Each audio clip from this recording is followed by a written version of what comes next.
Hi, I'm Ashley from Sunny Maid, and today we are going to go over 5 tips on how to get more precise quilt blocks.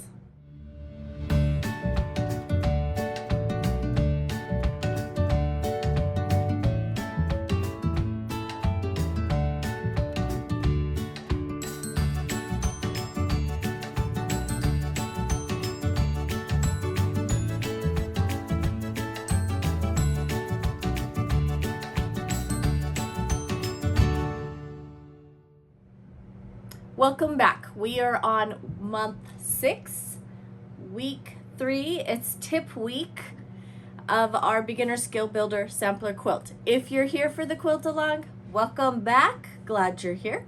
If you're here just for the tips, welcome. I'm glad you're here as well. I'm in a little different place today. I'm on vacation, so you get a different background and a different location. I'm actually at my mom's house.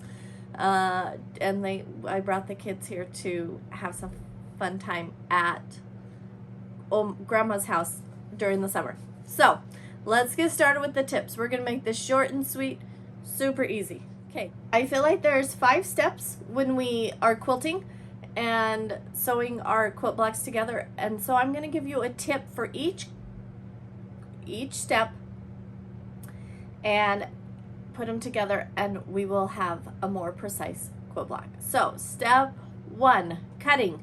First we got to do is cut our fabric out. I know this might sound really obvious, but make sure you are cutting very precisely.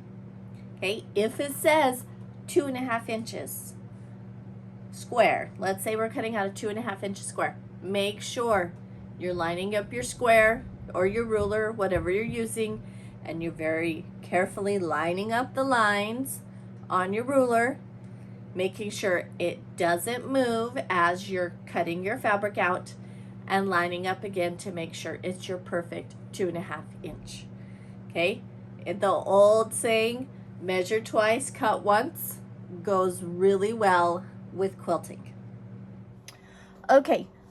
Tip 2 is about your sewing machine and sewing your 1/4 inch seams. Now, if you sew bigger than your 1/4 inch seams, your pieces are going to come out too small. If you sew smaller than your 1/4 inch seams, they're going to come out, well, you can work with something too big, but you also have to worry about your seams coming out. So 1/4 inch seams, a lot of times people will suggest a scant 1/4 inch seam. I'm going to show you something that I use on my machine that will help with the 1/4 inch seams. This is called a 1/4 inch seam foot. If you look over here, get that, you can see this edge here. So if I am putting together a quilt block, let's put the foot down so you can see this, I can line up my fabric right at that foot. Okay, this is super cool. Now, the other thing you need to look at though is when I turn my machine on, this is more than a 1/4 inch.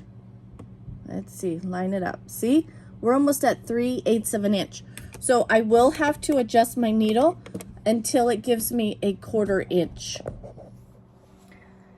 So that foot is super nice because I can put my fabric right up to the edge and sew it right through. It'll give me a perfect 1/4 inch. But like I said, you do need to pull out your ruler. Make sure that it is only a 1/4 inch from the edge there. This is actually my mom's machine. But on my machine at home, I actually have another 1/4 inch seam foot.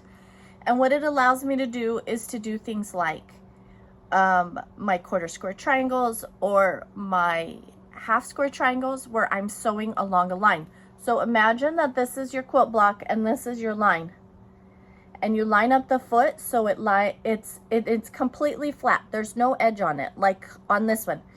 And you line it up with the line and you sew up one side, flip your piece around, and you sew up right up the other side, and it gives you that perfect 1/4 inch seam allowance. So I actually have 2 different 1/4 inch foots for my sewing machine that helps make the sewing easier and more precise.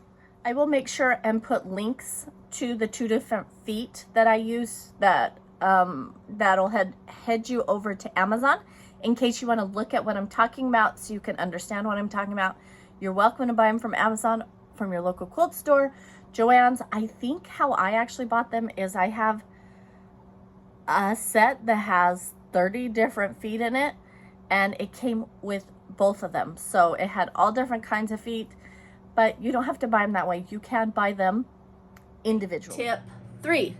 Now that we have cut and sewn, what are we going to do next? We are going to iron.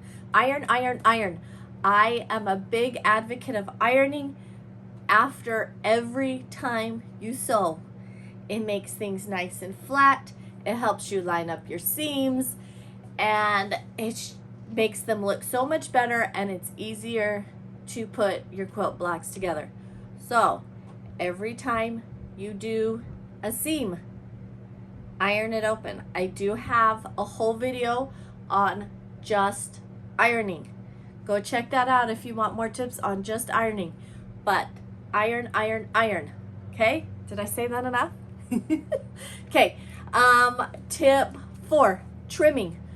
Second, big advocate. If I want all of my quilt blocks to go together, I am going to trim after I iron almost every time. So if I'm making a 1/2 square triangle and I start with 3-inch squares and I need them to be 2.5 after I've cut them, sewn them, trimmed them, ironed them, I'm going to go and make sure that they are exactly 2.5 inches square. Just like at the beginning, where we want to make sure our pieces are starting out very precise, we want our pieces put together, sewn and cut and trimmed down very precise. It's just going to make putting your quilt block together much easier. Now, I know trimming can be a little tedious, especially when there's 500 different 1/2 square triangles in a quilt. And yes, I have done, I don't think I did quite 500, but I have done a lot. And actually, I really like 1/2 square triangle quilts because they're quick and easy, but I trim mine every single time. So make sure you're trimming them down to the size.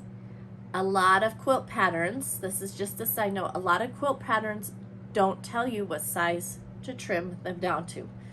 So they're like, put these 2 pieces together, make 2 at a time 1/2 square triangles, and sometimes you have to read through the pattern to figure out what size they are. Okay, all right, tip 5 and last, putting our quilt block together, line up your seams. Okay, it takes 30 extra seconds to line them up, put a pin in them. Nest your seams. I have been showing you this as we put together each quilt block. Nest your seams so they go right up next to each other and they don't overlap. Line those up perfectly. Line your points up. I've been showing you how to line up points, and they will just come together so much easier and so much prettier. And yes, they look good when you get your seams all lined up. So that is our 5th step, our 5th tip today. Okay, have any questions? Make sure you drop them in the comment section below. Make sure you like and subscribe, hit that bell so that you'll get notified every time I post a new video. I was gonna say a vehicle. No, I don't post vehicles. Make sure you get notified for that video. And next week, we're going to be putting together block 6. We are almost done. I'm super excited. And I think that's it. Hope you have a great day.